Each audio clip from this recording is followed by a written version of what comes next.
trading at 29% right now. Paulie marking a big right hand from Gaethje. Ilia Topuria jumped on Instagram and told the entire world he wanted a rematch, and he did not say it in a calm or calculated tone. It came as a direct public message aimed straight at Justin Gaethje, the man who had just taken his belt, ended his undefeated run, and left him being carried out of the White House event on a cart with both eyes swollen shut and 2 broken bones in his face. His message was simple but heavy. He said, and these are his exact words, "This story between us is not finished. We will run it back again." Gaethje saw every word of it, and his response has already set the entire lightweight division on fire. Because this is not just about a rematch request. This is about whether one of the most gifted fighters this sport has ever seen is about to step into the worst decision of his career. A decision that could do to him exactly what Gaethje believes it has done to fighters before. He even compared it to a fighter who never truly recovered. Someone who went from untouchable to completely unrecognizable after one brutal night inside the cage. We're going to break all of it down. The fight, the reaction, the rematch possibilities, and what does it mean for Topuria's legacy if he goes back too soon. Stay with this, because what Gaethje said about Topuria's future is something every MMA fan needs to understand. Before anything else, you need to understand what was actually on the line at UFC Freedom 250, and why this rematch talk goes far beyond just a title. Ilia Topuria walked into June 14th, 2026 as something the sport almost never produces.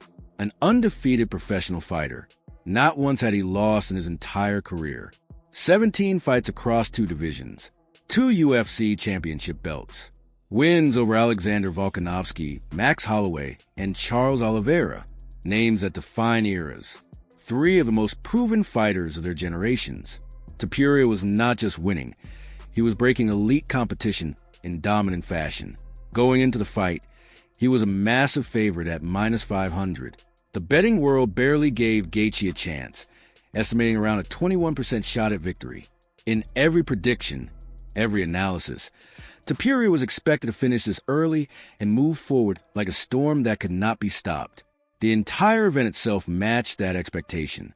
UFC Freedom 250 was staged on the south lawn of the White House, a historic spectacle unlike anything combat sports had ever seen before.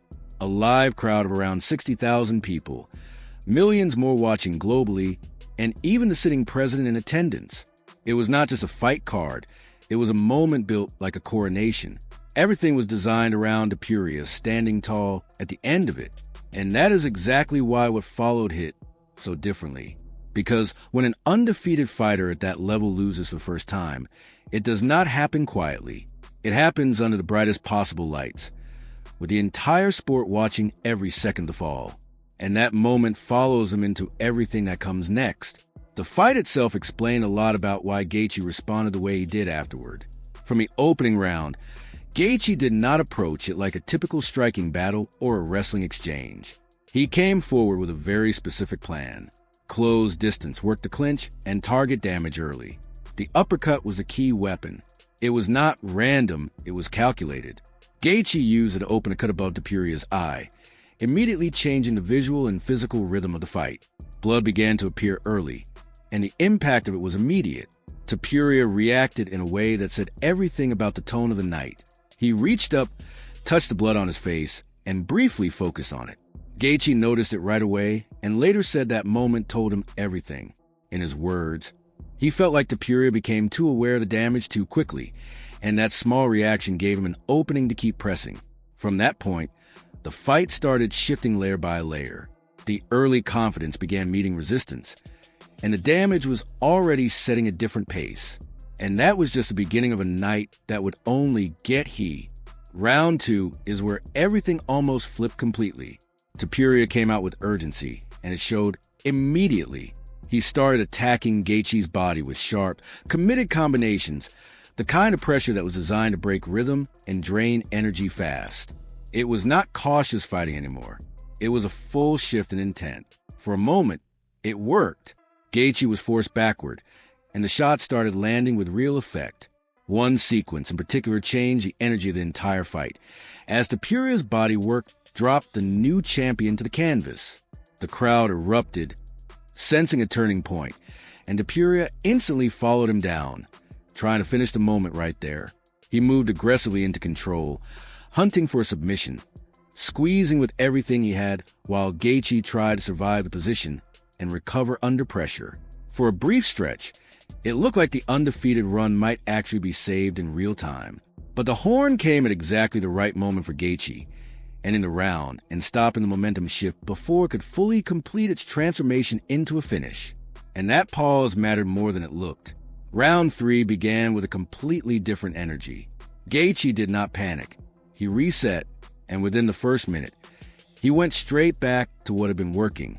The jab started finding its mark again, and almost immediately it connected with Topuria's damaged right eye. Not once, not twice, repeatedly. Something changed in that sequence. Topuria's movement tightened. His head positioning shifted slightly. And more importantly, his reactions became less sharp. He started reaching toward the eye more often, almost instinctively, as if the damage was now dictating his awareness. By the end of that round, the situation had escalated enough that the ringside doctor was called in to evaluate the eye. It was no longer just a cut or swelling. It was a serious vision issue. Topuria argued to continue. He pushed for it. He insisted he was still able to fight. And he got his wish as the bout moved into round 4. But the cost was already visible. From that point on, Gaethje continued to control the distance and repeatedly land on a fighter who was now operating with severely compromised vision. The accuracy of his jab and timing began to dominate the exchanges, and Topuria's responses became more reactive and offensive. By the end of the 4th round, it was no longer a competitive exchange in the usual sense. It was survival under pressure. And when the bell finally rang, there was a shift in the corner that said everything without needing words. The damage had accumulated to a point where continuing did not feel like a strategy anymore. It felt like a decision. Topuria's undefeated run was no longer just under threat. It was already gone in everything but the official announcement. By the time the judge's picture came into focus, the reality was already written all over the fight itself. Gaethje was ahead, 3 rounds to 1 on all scorecards, not just edging it, but controlling the direction of the entire contest against the most dangerous undefeated fighter in the division. This was not a narrow win built on one moment. It was a steady breakdown, round after round, piece by piece, until the gap between them felt undeniable.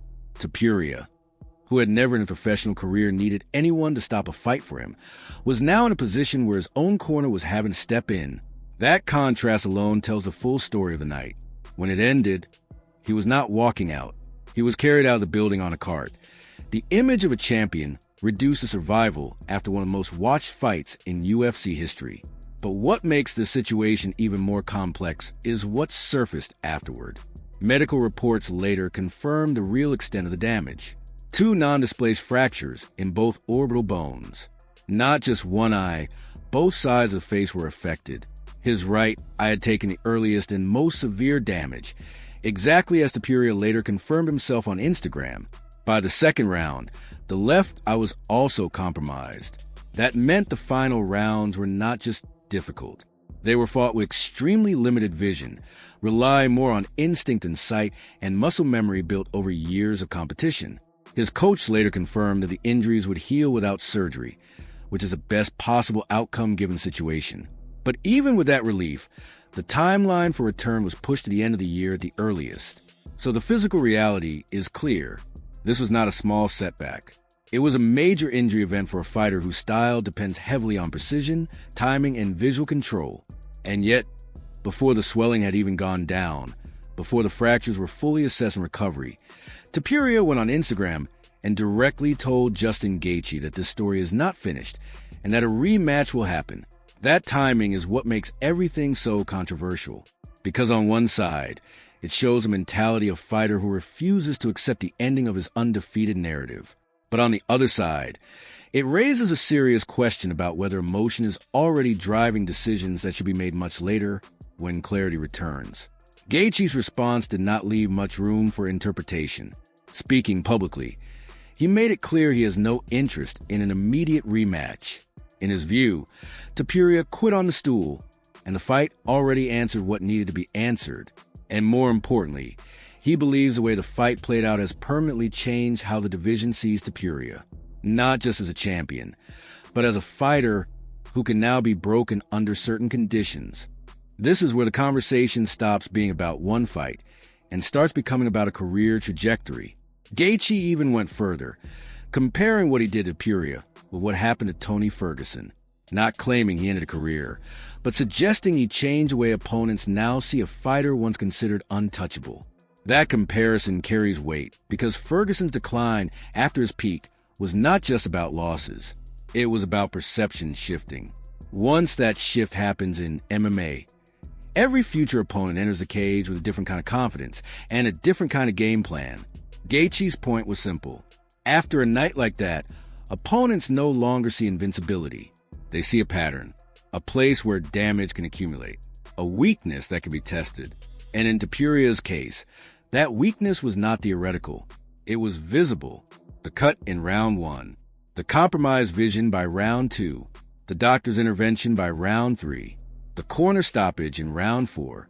All of it happened in sequence, and all of it now becomes part of every future breakdown of his fighting style. That is what makes the rematch conversation so complicated, because on paper, Topuria asking for it makes sense. He is a champion, a competitor, and someone who believes he can correct what happened. But timing changes everything. Coming back too soon does not reset the narrative. It risks reinforcing it. And Gaethje is already positioned to move forward. He has made it clear he sees no urgency in running it back. In his view, Topuria needs to rebuild, not revisit. The UFC landscape also does not wait, with other contenders rising, including names like Arman Tsarukyan. The division is already moving toward new challenges. A rematch that requires skipping that Q would need a level of justification and promotion may not feel exists right now, which leaves Topuria in a difficult place. His entire identity in the sport was built on being undefeated, unshakable, and different from everyone who came before him. That story is now broken, not erased, but changed. And once that change happens, every fight becomes part of a new narrative instead of the old one. That is why rushing back into the exact same matchup could be dangerous, not just physically, but strategically, because Gaethje and every other top contender now has full footage of how he reacts under sustained damage, how his vision affects his defense, and how quickly momentum can shift when pressure is applied. That kind of information does not disappear. So the real question is not whether a rematch can happen. It is whether it should happen next. Because fighters who rush back to erase a defining loss often end up confirming it instead. And this is the point in Topuria's career where patience may matter more than pride. Gaethje has already said what he thinks the path forward should look like. A lower pressure fight, a rebuild, a reset of confidence before stepping back into the highest stakes environment. Whether Topuria listens to that or not will shape what comes next far more than any rematch ever could. And that leaves one final question hanging in the air. Was this the beginning of Topuria's comeback story, or the moment the division started writing a very different chapter for him?